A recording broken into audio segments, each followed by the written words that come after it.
আমরা গতকাল একটা সোর্স ইনফরমেশন মাধ্যমে খবর পাই যে চামাপাড়াতে একটি দোকানে fake Aadhaar card, caste certificate, PAN card এসব বানানো হচ্ছে এবং সাথে সাথে আমাদের লালগোলা থানার পুলিশ অফিসার সেই জায়গায় রেড করে এবং যেগুলো দেখতে পাচ্ছেন একটা প্রিন্টার মেশিন, একটা ফিঙ্গারপ্রিন্ট ডিভাইস, ল্যাপটপ দুটো,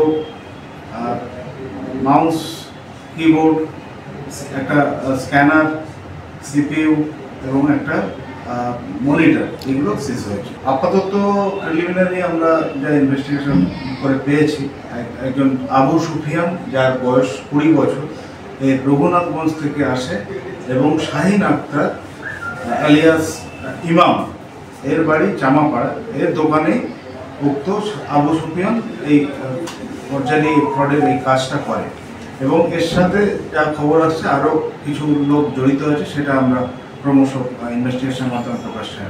এটা খুব সম্ভাবনা আছে যে এখানে অনেক বাংলাদেশিরও আধার কার্ড বানানো হয়।